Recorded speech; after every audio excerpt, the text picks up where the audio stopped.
Монголын өнөө цагт ажиллаж байгаа цорын ганц гяндан болох дахир соёотын үг дүүгийг хөөрдөж үзвэл их хэл сонин дүр зураг гарах бололтой. 22-ын төвчөөний цаахан талд 61-ийн гарам гэж бий.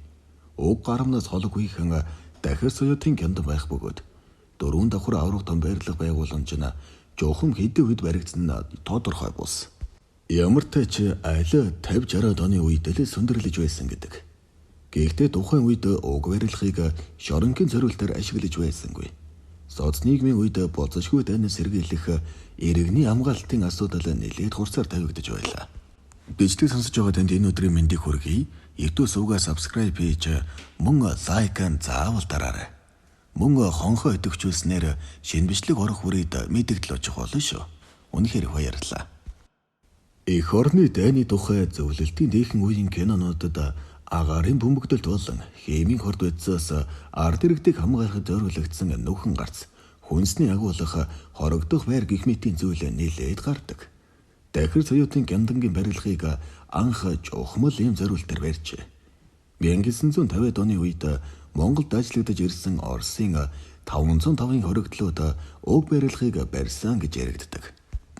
Тухайн үед уг барилга нь улсын иргэний хамгаалтын газрын мэдэлд байдаг байж төдөлгөө засгийн газрын онцгой объект болсноор хэн хүнийг хамаагүй нэвтрүүлдэггүй.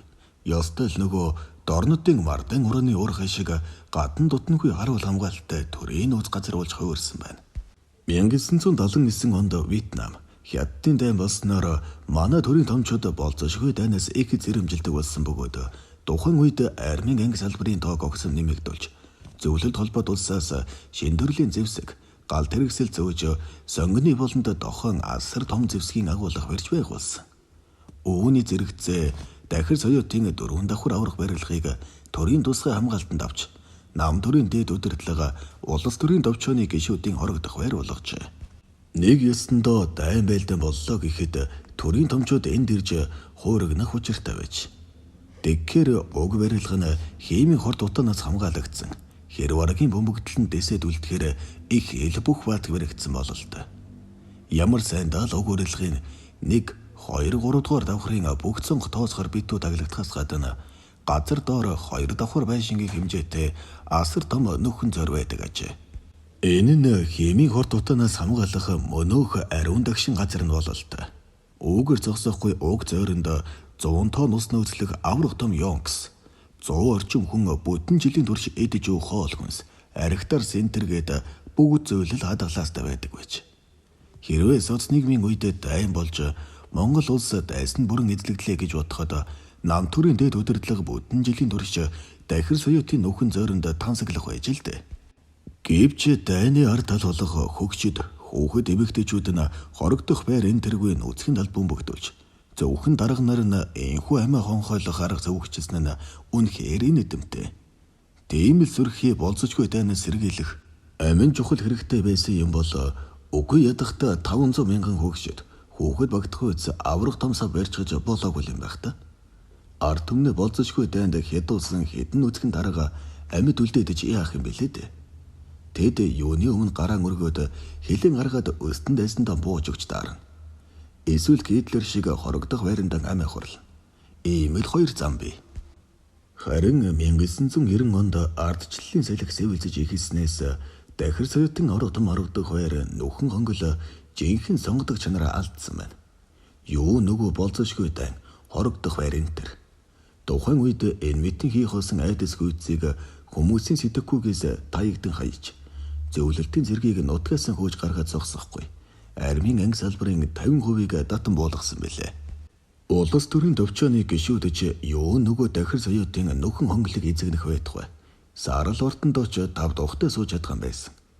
Тухайн үеийн дарга нар 90 оны хувьсгалыг огтны хамраас ч цус гаргалгүйгээр тайван замаар хийсэн гэж ярьдаг. Хэрвээ тухайн үед иргэний дайн болж огтны хамраас цус гараад ихсэн бол улс төрийн төвчөөний гишүүд дахир соёотын хорогдох байранд очиж бүтэн жил бөгөх байж. Тэгээд жилийн дараа хоол хүнсээ дуусаад үйлбэрж өгөхдөрийн тулд ирмэгц уучлаарай. Та нарын зүв байж Монголд ардчилсан хувьсгал яллаа гэд хэлэн гаргаад гараан өргөд бууж өгөх байж л дээ. 1990 оноос хойш дахир соёотын 4 давхар авраг том барилгын харуул хамгаалтыг татан буулгаснаар хийнч хайхархаа байсан байна. Харин дотор нь хадгалагдаж байсан тэр их хоол хүнс ямар хүмүүсийн гараар орсон бол захиргааталтын үед төрийн гяндан ганц одогт байрлаж байгаад 1980-ад оны сүүлчээр Авдрант руу шилжсэн. Харин 1996 онд Авдрантын гяндангаас шар лавгс өрн онгорхой Чулуунбаатар тэргүүтээ 3 ялтан тэнд хоригдож байсан хүмүүсийг хэрсхийгээр хөнөөгөөд шоронгоос оргосон. Ингэснээр Авдрантын гянданг онц ноцтой гэмт хэрэгтнүүдийг яс зоочинд хатаастай байлгах хатуу сав биш байна гэж үзээд онцгой тэглэмийн шорон болгож харин төрийн гянданг Дахир Соёот руу нүүлгэн шилжүүлсэн түүхтэй. Ер нь Дахир Соёот нь Монгол улсын хамгийн чухал объект байх тавилантай бололтой.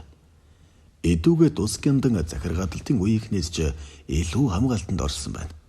Барилгын гадна талаараа 5 давхар төмөр дор татсан байх өгөөд хамгийн ихний зурвастад тусгай үйлдвэрийн том нохоо үйсэн байдаг аж. Энэ бүхнийг арай ядан туусны дараа том данхар зоож бүхий 3 төмөр хаалгаар нэвтрэн байж сая л нэг юм жинхэнэ гянданд хөл тавих өгөөд эндээс хэнийг сэргэлэн ялдан оргож усна гэсэн байдал огт байхгүй аж. Үзэгт нэгт нөхөр хон хэрэтийн бие энх бат маань оргож усах ямар ч боломжгүй их хэл хэцүү савнд толгой хорогдож байсан байна л да хөөрхий. Даашрамт хэлэхэд Дахир Соёотын гянданг аимшигын харцаа бус ажил хөдөлмөр буцалсан газар болох ёстой. Эрх чөлөөгөө хасуулаад зоожтой хаалганы цаана удаан суугаад ирэхээр ялдан хүний нууц авьяас тодордог аж. Нарны амьталд байхдаа огт зураг зурж чаддаггүй байсан хүн гэв гэнэтэл зураг зураад эхлэх буюу эсвэл шүлэг зохиогоод сэлбэр хийгээд янз бүрийн юм ойж хатгаад эхэлдэг байна. Нэгэнтэл эрх чөлөөгөө хасуулаад хаашааж гарч чадахгүй 4 ханны дунд суугаа болохоор ухаан санаа сатаарна гэж үгүй. Хамаг анхаарлаа хийж буй зүйлдээ төвлөрүүлдэг бололтой. Захиргааталтын үед 15 жил гяндан суусан хятад ганжурын авьяас яг ингэж л тодорсон байгаа юм. Тэрбээр өнгөнгийн уцаар зэцхэн дээр суусан эрвэхий уурлаад гяндангийн дарагтаа дурсгаж байсан гэдэг. Тэр эрвэхийг нь үлэх төдий болоход яг л нисэж байгаа юм шиг далавч хадийлэгдэг байж. Эдүүгээ Дахир Соёотын гянданд ял идэж буй хоригдлууд мөн л дор бүрний нууц авьяасын илрүүлэн гаргаад элдв зүйл урлаж суудаг юмсанч. Тэд өөрсдийн уралсан зүйлээрээ өрөөгөө жимхээс гадна хянагч дарга нартаа дурсардаг байна. Тухайлбал далхны хөөрмөг, сонин давааны тасарх, нойлын цас зэрэг гарын доорх материалаар нийсч буй шувуу урлах нь их байдаг өгөөд энэ нь эрх чөлөөтэй шувуу шиг нийсэх юмсан гэдэг санааг илэрхийлж буй. Нэг ялтан нормынхон далхны өөрөмгийг бодсон нэгтрүүлж байгаад хачингой Монгол шадар уралсан байна. Дус гянданд толгой хорогдож буй зохиолч сэтгүүлч хон хэрэтийн энх бод гихтэл Монгол хоолны 760 гэсэн ном бичээд тун завгүй байгаа сургадуулсан.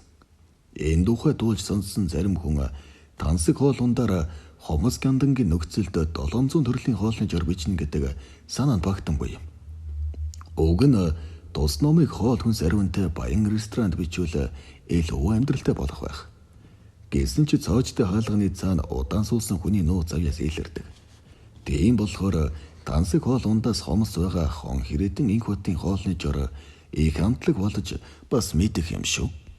Тус гяндангийн нэг ялтан нойлын цасыг шуумал маягаар ашиглаж аргал угалц урлаад дарагдаа дурсагч. Ойдол хатамал уралдаг ялданч зөөнгөө байдаг бололтой. Мөн Дархан уул аймгийн харьяат нэг ялдан үзгэн балны запасаар гачин гой онгоц уралжээ. Энэхүү онгоцных нь гэрэл эндэр нас жанивчдаг эдлүүдчих. Тэрч байтугай нэг ялдан олон улсын хорих байгууллагын холбооноос зарласан уралдаанд уран зургийн төрлөөр оролцож дуусгай шагнал хүртсэн байна. Соц нийгмийн үед гяндангийн ялтнуудаас уралсан зарим гар урлалын бүтээлийг долларын тэргуунд тавьдаг байсан гэдэг. Харин зах зээлийн өнөө үед дэмийг юурсан гяндангийн ялтнуудын бүтээлч сэтгэхүйг сэргийн хөгжүүлж уралсан бүтээлийг нь гадаадын жуулчдад худалдаж бизнес хийвэл ер нь ямар хөө болох вэ?